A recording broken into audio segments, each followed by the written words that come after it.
감사합니다. 우리에게 가족이 있습니다. 그래서 우리가 힘들고 어려울 적에 가족이 우리를 도와줍니다. 우리의 고민을 들어주고 우리 아픔을 공감해 주고 또 우리를 위로해 줍니다. 제가 3년 전에 아플 적에도 한국에서 가족의 도움을 많이 받았습니다. 그래서 가족같이 고마운 존재가 또 있을까라고 여겨집니다. 간혹 저희 교회 상을 당하는 가정들을 볼 때에 물론 가까이 지내던 가족의 상을 떠나서 슬프기도 하지만은 그래도 이제 자녀들이 많이 계시거나 또 유족이 많이 있어서 같이 슬픔을 위로하고 교인들이 가서 또 도와줄 적에는 그 슬픈 마음이 많이 위로가 되시는 것 같아요. 하지만은 어떤 사정이 있어서인지 상을 만났는데 아들 혼자 달랑 이렇게 온 경우를 보았습니다. 그래서 우리 교인들이 가서 같이 조문하기는 하지만은 참 마음이 좀 슬프고 안타까웠습니다. 사랑하는 부모님을 세상을 에서 떠나셨는데 자녀들이 없거나 또 적거나 할 적에는 참 마음이 아팠습니다. 그리고 우리에게는 가족이 참 소중합니다.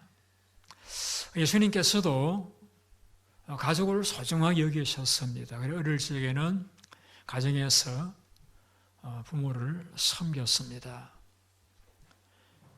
주님이 이제 십자가를 지고 고난 당하시는 순간에도 주님은 가족을 잊지 않으셨습니다. 다른 고통을 당하면은 그 고통 가운데서 다른 것 전혀 생각하지는 못하는데 극심한 십자가 고통 가운데서도 주님은 십자가 아래에서 울고 계시는 어머님을 바라보시고서는 요한에게 말씀하십니다. 요한아, 내 어머니다. 너가 모셔라. 여자여 아들입니다. 라고 이렇게 사도 요한을 어머니가 소개해드리고 요한으로 하여금 어머니를 공개하도록 부탁하실 정도로 주님은 효자이셨고 가족의 중요성을 잘 아시는 분이셨습니다. 주님의 제자라고 말할 수 있는 사도 바울이 나중에 쓴 성경에서 이렇게 말씀을 합니다. 하나님 믿는다고 하지만은 제 가족을 돌아보지 않는 사람은 불신자보다 악한 자다라고 말씀하셨습니다. 그래서 가족을 돌보는 일이 굉장히 소중하고 우선적이고 중요하다는 것을 말씀해 주셨습니다. 그래서 우리는 어떤 일보다도 가정을 소중하게 여기고 제 가족을 잘 돌보기 위해서 노력을 합니다. 성경에서 주님이 우리에게 이렇게 말씀하셨습니다. 이웃을 너의 몸같이 사랑하라. 그래서 우리가 이웃을 사랑해야 되죠. 그런데 그 조건이 있습니다. 너희가 너의 몸을 사랑하듯이 이웃을 사랑하라고 했습니다. 그래서 나를 사랑하는 사람이 되어야 됩니다. 간혹 보면은 자기를 사랑하지 않는 사람들이 있는 것 같아요. 자기 몸을 함부로 사용하거나 자기가 비하하거나 또 기대를 가지지 않는 자기가 학대하는 그런 사람들은 자기를 사랑하는 사람이라고 이야기할 수가 없습니다. 그리고 우리가 하나님이 주신 이 귀한 몸, 내 영혼을 아끼고 사랑해야 됩니다. 그런데 우리가 나를 사랑하기 위해서 남을 미워한다라고 하면은 그건 죄라고 이야기할 수가 있습니다. 좀 더 나아가서 우리가 내 가족을 아끼고 사랑해야 됩니다. 내 자녀들을 돌보아야 됩니다. 당연한 것이고 아름다운 일입니다. 그런데 내 가족을 돌보기 위해서 남을 미워한다, 남을 도외시하고 싫어한다라고 하면은 이것은 잘못된 것이라고 이야기할 수가 있습니다. 주님께서 우리에게 오늘 성경을 보시게 되면은 내 가족을 사랑해야 되는데 그 가족을 사랑하는 데 있어서도 주님께서는 우리의 지경을 좀 넓혀야 할 것을 말씀하고 있습니다. 나만 내 가족을 사랑하고 내 가족만 챙기는 것이 아니라 더 나아가서 하나님의 뜻을 따르는 모든 사람들을 내 가족으로 여겨야 한다라는 것입니다.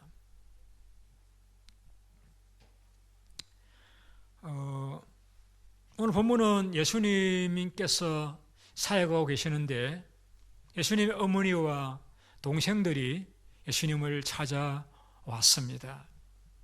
사람들이 많이 모여서 예수님을 만날 수가 없자 사람에게 부탁을 해서 가족이 왔다고, 어머니와 동생들이 왔다고 알려달라고 합니다.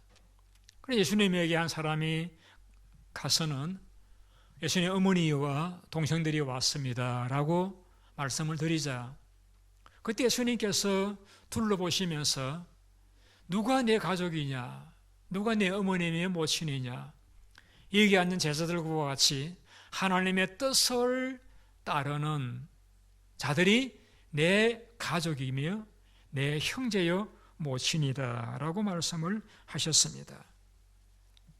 이 말씀은 주님께서 자신을 낳아주셨던 어머니, 자신의 신동생들만이 가족이 아니라 하나님의 뜻을 따르는, 예수를 믿는, 자기를 따르는 제자들을 포함해서 모든 사람들을 가족으로 여기시겠다라는 말씀입니다.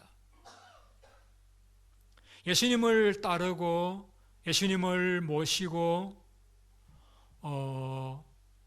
하나님 뜻을 존중하는 그 많은 사람들을 육신적으로는 가족이 아닐지라도 영적으로 가족과 같이 여기시겠다는 말씀은 어떤 의미가 있는가 하면은 앞서 말씀드렸듯이 가족은 서로 챙기는 것과 같이 하나님께서 그들이 비록 예수님과 육신적으로는 피를 나누지 않는 이들이라 할지라도 가족으로 여기고 그들을 챙기시고 돌보시겠다라는 약속의 말씀인 것입니다.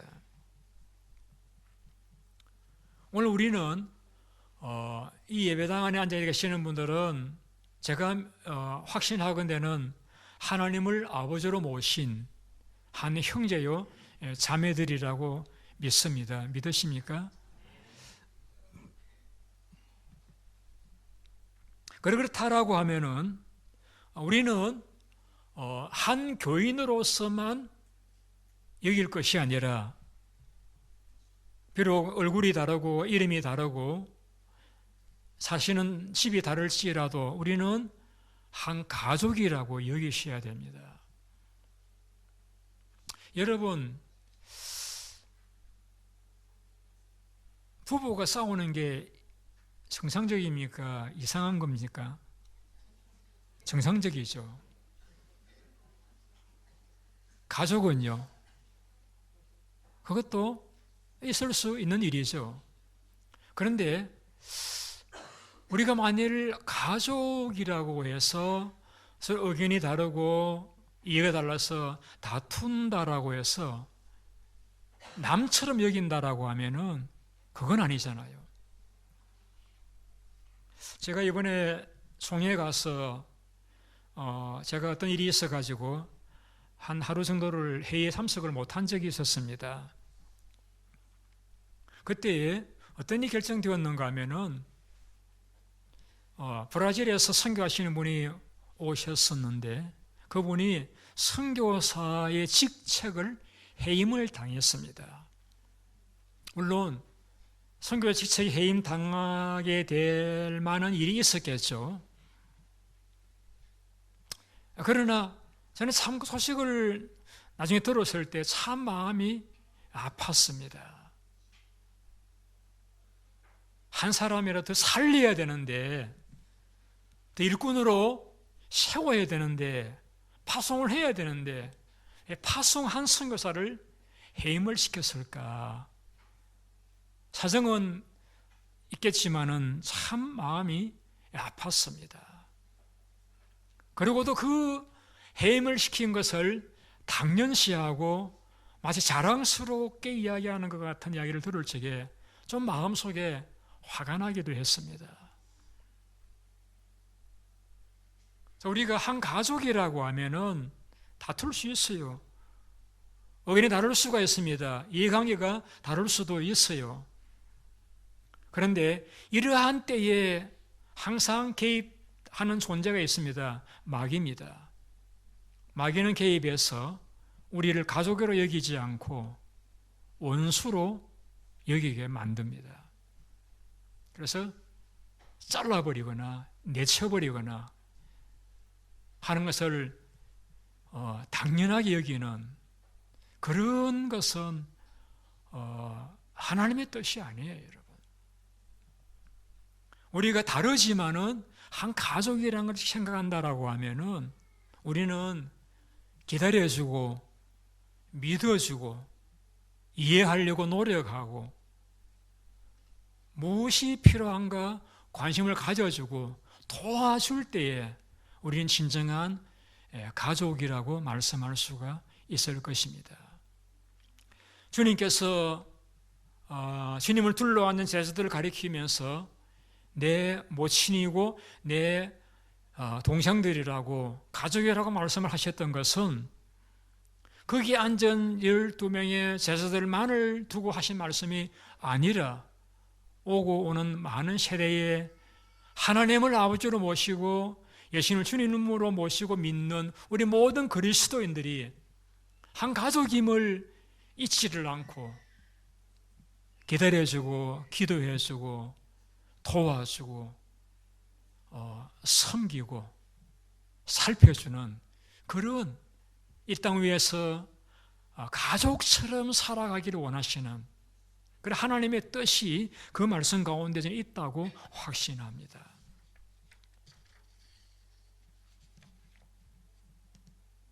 그래서 우리는 예수님께서 자신에게도 어머니가 계시고 동생들이 있지만은 왜 예수를 믿는 사람들을 가족으로 여기시고 지금까지 챙기시고 돌보시고 함께 하시고 축복하시는가를 기억하면서 우리가 비록 다르고 다투기도 하고 서로 이해를 못해서 힘들어하긴 하지만은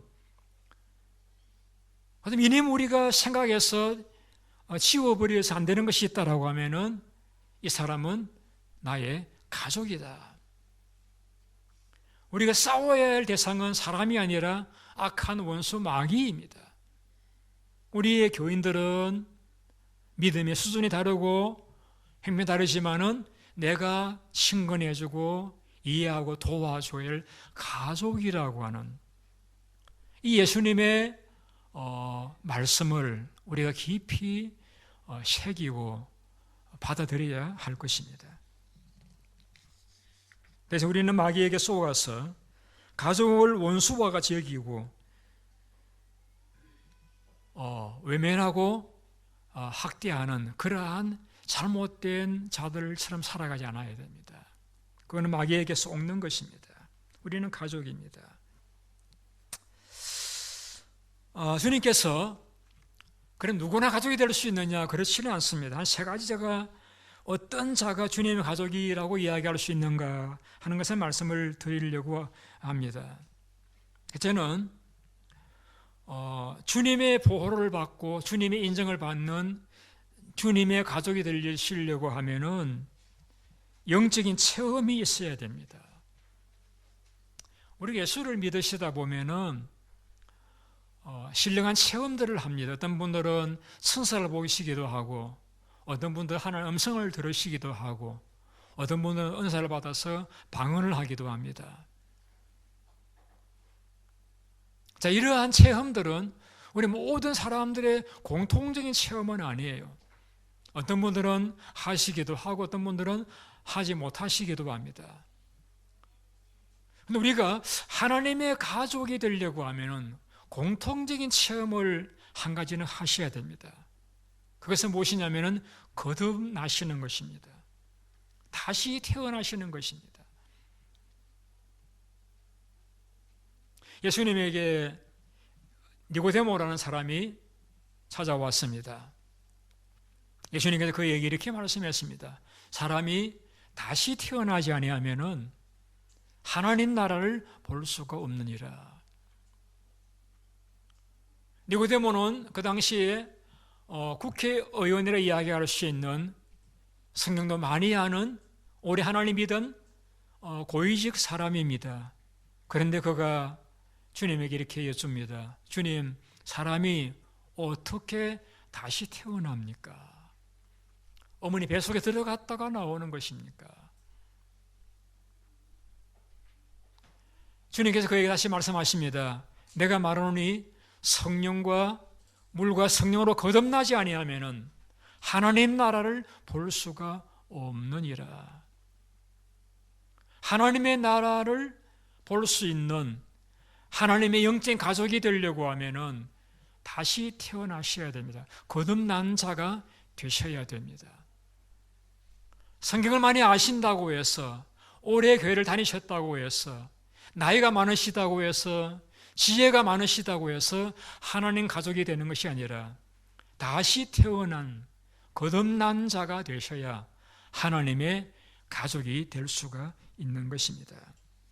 이것은 모든 사람이 공통적으로 체험을 하셔야 될 부분인 것입니다. 종교개혁자 마틴 루터는 우리 천국을 들어갈 때에 그 천국 문 앞에 이런 현판이 붙어 있을 것이다. 오직 거듭난 자만 들어갈 수가 있다 하는 것입니다. 지나간 역사에서 기독교에 많은 영향을 끼쳤던 조지 위필드라고 하는 설교자가 있습니다. 그의 설교로 많은 분들이 예수를 믿고 감동을 받았습니다. 한 청년이 그 설교를 듣고 감동을 받고 그 목사님에게 요청을 합니다. 제가 목사님 가방을 들고 다니면서 도와드리면 섬기면 안 되겠습니까? 그래, 고맙구나. 그렇게 하자. 이 청년이 그 목사님 가방을 들고 따라다니면서 목사님의 비서와 같이 섬겼습니다. 그러다 보니까 자연히 목사님이 설교하실 때마다 청년은 듣게 됩니다. 그런데 설교를 듣는데 늘 설교할 때마다 사람이 거듭나야 됩니다 라는 말씀만 하시는 거예요. 하도 오래 듣다 보니까 인내의 한계가 생겨가지고 하루 목사님에게 이렇게 말씀을 드렸습니다. 목사님은 설교를 레퍼토리가 그것밖에 없나요? 뭐 기도도 있고 전도도 있고 구제도 있고 선교도 있고 사랑도 있고 참 많은 주제가 있을 수 있는데 어떻게 목사님은 설교하실 때마다 사람이 거듭나야 된다는 말씀만 하십니까?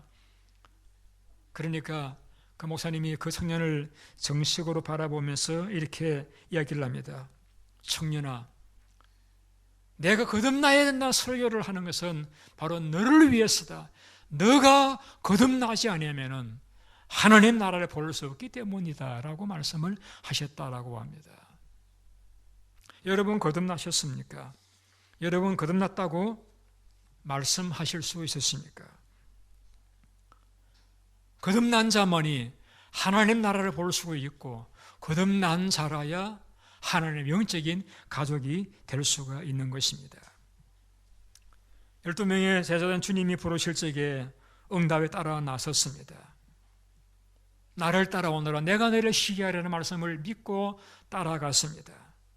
용서를 믿고 따라갔습니다. 받아주시를 믿고 따라갔습니다. 주님을 따라가면 새로운 삶이 전개될 줄 믿고 따라갔습니다. 주님을 의지하는 순간 그들이 그리스도인이 되어졌습니다. 나중에 제자였던 요한은 이 거듭난다는 비밀을 이렇게 표현했습니다. 영접하는 자, 곧 그 이름을 믿는 자들에게는 하나님의 자녀가 되는 권세를 주셨으니. 요한은 이 거듭남의 비밀을 영접한다는 말씀으로 표현했습니다. 내 삶 가운데 예수 그리스도를 나의 주인으로, 나의 구세주로 받아들이는 것이, 모셔드리는 것이, 그것이 바로 거듭나는 것이라고 잘 설명해 주셨습니다. 여러분, 귀신 들린 자 만나보신 적 있으세요? 귀신이 들려서 무당 일을 하거나 점을 치거나 하는 사람들이 있습니다. 귀신이 들어가서 귀신 능력으로 살아가는 사람들이에요. 예수 믿는 사람이라고 하는 것은 귀신 대신에 거룩한 영이신 예수님이 우리 속에 들어오시는 것입니다.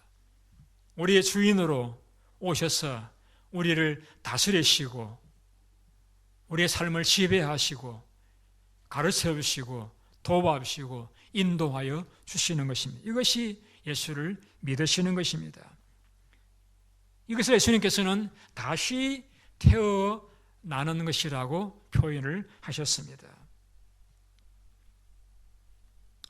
주님을 모시게 되어지면은 어떤 사람은 깊은 평안을 경험하기도 하고 어떤 사람은 점진적으로 변화를 경험하기도 합니다. 그러나 자신이 압니다. 내가 거듭난 사람인지 아직도 육신의 사람인지 본인은 압니다. 그래서 주님을 모신 사람은 주님이 내 속에 계신 것을 알고 느끼고 그분을 의지하고 그분을 즐거운 마음으로 순종하고 사랑하며 살아가게 되어지는 것입니다. 이러한 영적인 거듭남의 체험을 가진 자라야 하나님의 영적인 가족이라고 말씀할 수가 있습니다. 지나간 나의 날에 허물과 죄가 얼마나 많든지 상관하지 않고 주님을 나의 구주로 영접하고 받아들인 그런 사람들은 거듭난 사람, 다시 태어난 사람으로서 하나님께서 그러한 이들을 가족으로 여기고 지켜주시고 돌보아주시는 은혜를 누리게 되어지는 것입니다. 어떻게 하면 우리가 주님 기뻐하시는 영적인 가족이 될 수 있을까요? 두 번째는 영적인 이해가 있어야 합니다. 우리가 주님을 모시게 되어지면은 과거에 없었던 영적인 직관력이라는 게 생깁니다. 그래서 하나님에 관한 것들이 이해가 되어집니다. 물론 이 일을 위해서는 우리의 투자가 필요합니다. 시간이 가서 성경을 보신다든지 혹은 기도하신다든지 우리가 말씀을 접해야 됩니다. 그러면 점점 영적인 이해력이 점점 폭이 넓어져 가고 깊어져 가게 되어지는 것입니다. 아무리 교회를 오래 나오셨어도 거듭나지 아니하면은 이해가 안 되는 부분들이 있습니다. 사마리아 여인이 그 한 예라고 이야기할 수 있습니다. 예수님이 그 여인을 만나서 내가 주는 물을 마시는 사람은 영원히 목마르지 않을 것이다 라고 했을 적에 그 여인이 이렇게 묻습니다. 예수님은 물길을 걸어도 없고 우물은 깊은데 어디서 물을 주시겠다고 하시는 것입니까? 동문서답이죠. 요한복음 6장에서 예수님께서 떡 5개로 5,000명을 먹이는 기적을 행하신 이후에 이렇게 말씀하십니다. 내가 생명의 떡이다.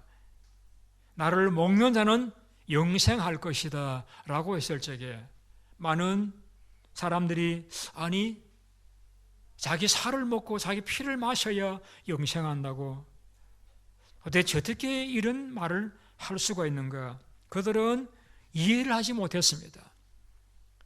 나를 먹는 사람은 영생하려는 말씀을 육신적으로밖에 이해하지 못하다 보니까 그들은 주님을 따르지를 못했습니다. 본문에 나오는 가족들도 마찬가지입니다. 주님을 찾으러 온 이유는 사람들이 미쳤다라고 하니까 주님을 모셔가기 위해서 왔던 것이죠. 가족이지만은 거듭나지를 못하니까 주님을 이해하지를 못해서 모시러 나왔던 것입니다. 현재 바리새인들은 주님을 귀신 들린 자라고 바알세불이라는 귀신의 왕을 도움받아서 귀신 쫓아내는 사람이라고 하면서 핍박하고 외면하고 반대했습니다. 여러분, 하나님 말씀을 들을 적에 감동이 옵니까? 이해가 됩니까? 공감이 되십니까? 이웃을 섬기는 마음들이 이해가 되십니까? 고통당한 이웃들 바라볼 적에 마음의 아픔이 있으십니까? 하나님 말씀 들을 적에 옳다 그렇다 이 말씀대로 살아야 되겠다는 마음이 생깁니까? 그러시다라고 하면은 여러분들은 분명히 건난 하나님의 영적인 가족이라고 말씀할 수가 있습니다. 때때로 음악을 들으면서 이해하지 못하는 사람을 악이라고 혹은 음치라고 표현을 합니다. 좋은 음악을 들으면서도 시끄럽다고 여기는 것이죠. 아름다운 그림을 보면서도 이해를 못하는 사람들이 있습니다. 그런 사람들은 뭐라 부를까요? 미치라고 부릅니다. 여러분, 우리가 예수를 믿으신다 보면은 어떤 말을 듣게 되는가 하면은 미쳤다 하는 말을 듣습니다. 사람들이 예수님을 가르쳐서 미쳤다라고 했습니다. 여러분, 따지고 보면 모든 사람들은 미쳐 삽니다. 어떤 사람들은 돈에 미치고요. 어떤 사람은 성적인 쾌락에 미치고, 어떤 사람들은 게임에 미치고, 어떤 사람들은 세상에 즐기는 것들에 미쳐서 살아갑니다. 여러분, 하나님의 사랑과 복음을 깨달은 사람들은 그 복음을 전하기 위해서 살아가는 사람들을 미쳤다라고 이야기하지 않습니다. 바울은 고린도전서 2장에 이렇게 말씀했습니다. 여기에 속한 사람은 성령의 일을 받지 못하노니 저희에게는 미련하게 보임이요 깨닫지도 못하느니라 라고 했습니다. 우리가 주님의 가족이 되시려고 하면은 주님의 가슴을 가져야 됩니다. 주님의 마음을 이해해야 됩니다. 주님의 꿈을 이해해야 됩니다. 주님께서 왜 진노하시는지, 왜 즐거워하시는지 우리가 그것을 공감할 수 있어야 그때 우리는 주님의 가족이라고 말씀할 수가 있을 것입니다. 마지막 세 번째로 주님 가족이 되시려고 하면은 영적인 목표가 같아야 됩니다. 35절 같이 읽어보시겠습니다. 35절 시작. 누구든지 하나님의 뜻대로 행하는 자가 내 형제요 자매요 어머니이니라. 자, 우리가 거듭나서 하나님을 모신 자가 되어지면은, 하나님 가족이 되어지면은 우리는 공통의 목표를 가지게 됩니다. 그것은 하나님의 뜻을 존중하는 것입니다. 바울이 이렇게 이야기했습니다. 너희 안에 행하신 일은 하나님이시니 이는 자기의 기뻐하는 뜻을 위하여 손을 두고 행하게 하시느니라. 제가 지난주에 새가족반 모임을 하면서 이런 질문을 했습니다. 어떤 사람이 성경을 소중하게 여길까요? 답은 이것입니다. 하나님의 뜻을 따라 살려고 하는 사람은 성경을 소중하게 여깁니다. 이 땅 위에서 우리가 공동으로 수고해야 될 삶의 목표가 있다라고 하면은 하나님의 뜻을 알고 그 뜻을 받들어 섬기는 것입니다. 그 뜻을 이루기 위해 주님 지금도 제자들을 부르고 계십니다. 우리 교회가 이 땅에 존재하는 것은 하나님의 뜻을 이루기 위해서 존재하고 있습니다. 복음을 듣지 못한 채 죽어가는 영혼들에게 복음을 전하기 위해서, 고통받고 상처받은 이들을 끌어안고 상처를 치유하고 그들을 위로하기 위해서, 그런 하나님의 이 뜻을 이루어드리기 위해서 우리 교회가 존재하고 있는 것입니다. 저는 지난 8월 말에 휴스턴에 가서 3주간을 지내면서 그런 분들을 만났습니다. 휴스턴 서울교회는 160여 명의 목자들이 있는데 그 중에 16명을 만났는데, 어떤 분은 어린아이를 둘을 가진 젊은 부부입니다. 그런데 금요일마다 미혼 청년들을 자기 집에 불러서 밥을 해 먹이고 그들에게 성경을 가르치고 고민을 들어주고 삶을 나눕니다. 왜? 주님께서 너희는 가서 모든 족속을 제자를 삼으라고 말씀하셨기 때문입니다. 그러니까 젊은 아기를 둔 그 부부가 얼마나 힘들겠어요. 매주일 금요일마다 밥을 내서 청년들을 먹이고 혹은 라이더도 해주고 고민도 들어주고 기도해주는 그 일을, 본인도 직장이 있어서 일도 해야 되고 가족을 돌봐야 되는데 그들이 그렇게 섬기는 것을 보았습니다.